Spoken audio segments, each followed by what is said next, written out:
mesmerizing world of picture television brings us the news of the world through two central news agencies called Reuters and the Associated Press. The Rothschilds bought Reuters in the 1800s, which later bought the Associated Press and made the Rothschild family owners of the world's largest central news services.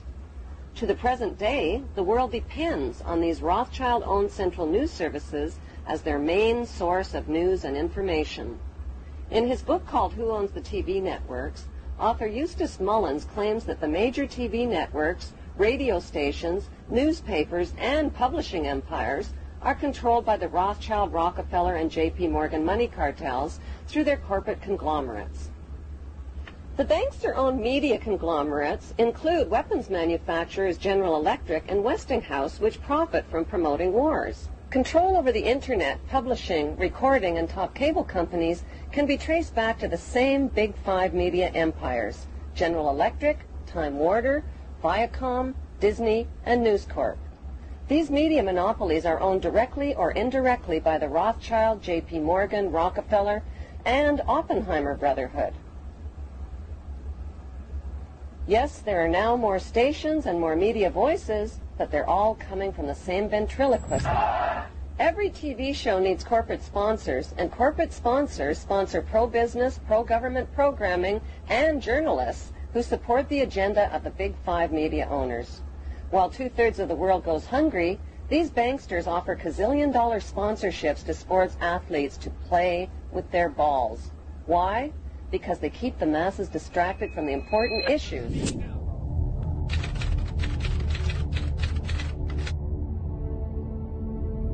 And welcome back to the show. I scream, you scream. You know the rest.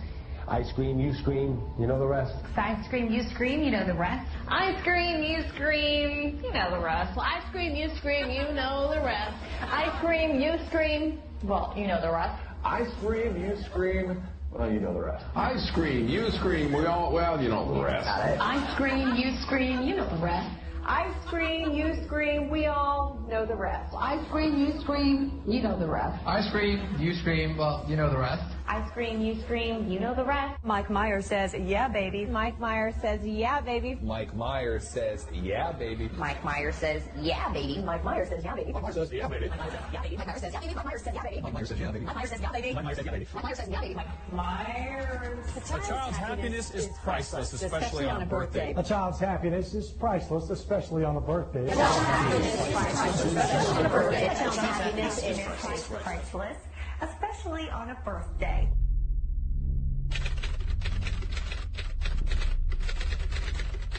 First, the severe flooding here in the Northeast as more rain continues to fall today. NBC's Michelle Kaczynski, I guess she's in a canoe, is in Wayne, New Jersey this morning. Hey, Michelle, good morning to you. Good morning. Well, obviously we're getting a nice break from the rain, but not the flooding. This is essentially now a part of the Passaic River in this neighborhood. It rushed in yesterday.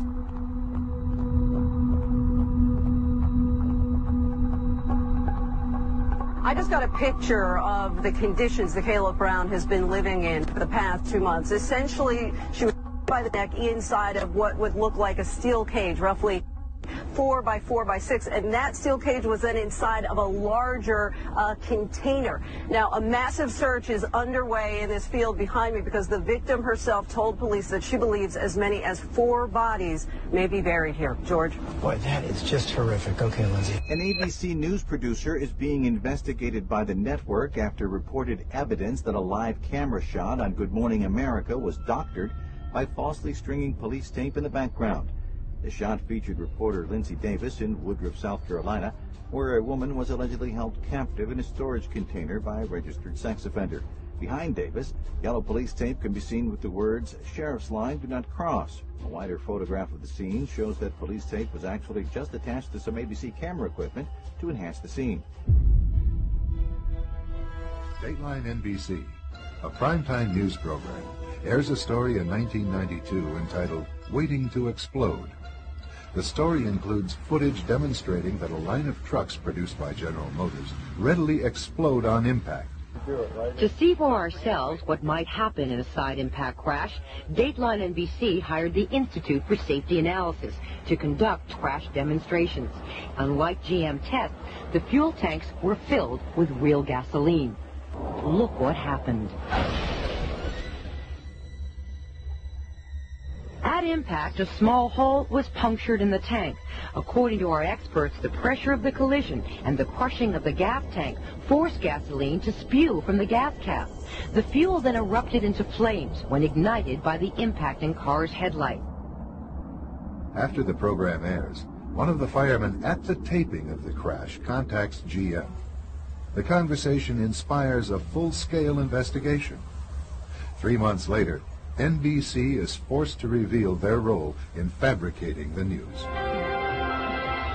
NBC's contractor did put incendiary devices under the trucks to ensure that there would be a fire if gasoline were released from the truck's gas tank. We said the crash, quote, forced gasoline to spew from the fuel cap, end quote. GM says since the gas cap was the wrong cap for the GM filler tube, and because the gas tank was overfilled, the cap came off when the impact occurred. We agree with GM that we should have told our viewers about these devices.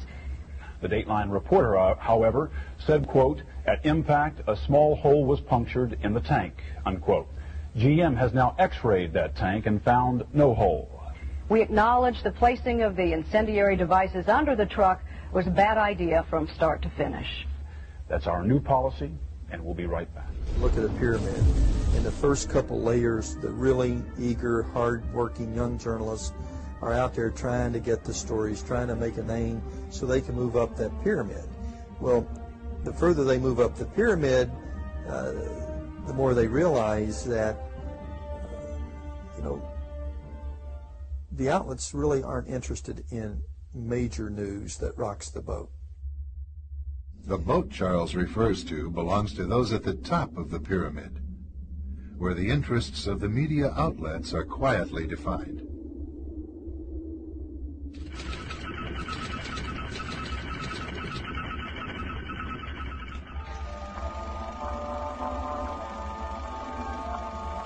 The year is 1917, and Representative Oscar Callaway enters a disturbing statement into the U.S. Congressional Record.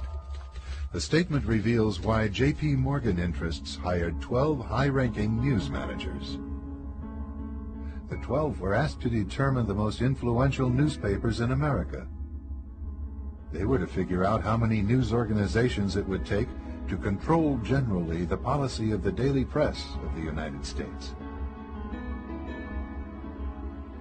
The 12 found it was only necessary to purchase the control of 25 of the greatest papers. An agreement was reached. The policy of the papers was bought, and an editor was placed at each paper to ensure that all published information was in keeping with the new policy. Soon, that policy would be defined by a front group formed by J.P. Morgan and his colleagues. In fact, Morgan's personal attorney was founding president of the organization, the Council on Foreign Relations.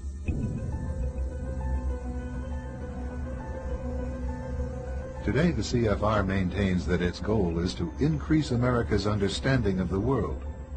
However, the actual objective of this highly exclusive club is revealed by the rare admissions of the insiders themselves.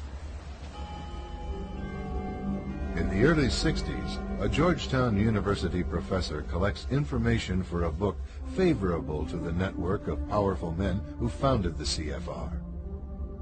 For 2 years, Professor Carroll Quigley is allowed to examine the confidential papers and secret records of this network. Quigley reveals that these men aim to create a world system of financial control in private hands, able to dominate the political system of each country and the economy of the world as a whole. In short, they seek total and quiet control of the entire world. And the CFR is their most visible conduit for carrying out that agenda. CFR members include America's wealthiest tycoons, as well as the highly placed elite in government, academic institutions, tax-exempt foundations, and the establishment media. Ruling Class Journalists, written by Richard Harwood, describes the CFR membership as the ruling establishment in the United States. The Washington Post article boasted that news reporters who are CFR members do not merely analyze and interpret foreign policy for the United States, they help make it. Who are these policymakers? Many of their faces are familiar. NBC's Tom Brokaw, CBS's Dan Rather, ABC's Barbara Walters, Jim Lehrer of PBS, William F. Buckley of National Review, media mogul Rupert Murdoch, owner of the giant multifaceted News Corporation. These media heavyweights, and many others like them, are members of the CFR. Powerful corporations are also invited to become members. At the close of the 20th century, CFR influence presided over far-reaching consolidations of media control. In 1995, CFR members Michael Eisner of Disney and ABC's Thomas Murphy merged their media empires.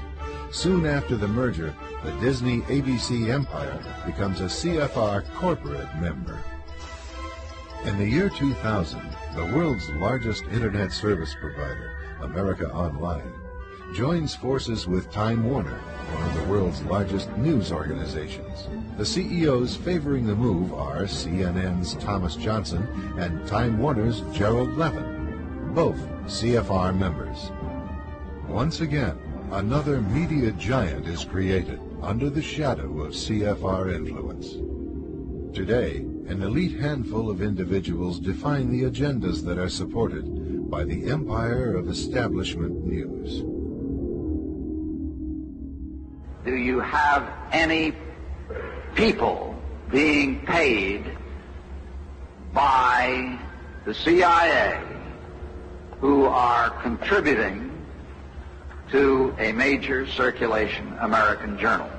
We do have people who submit pieces to American journals. Do you have any people paid by the CIA who are working for television networks?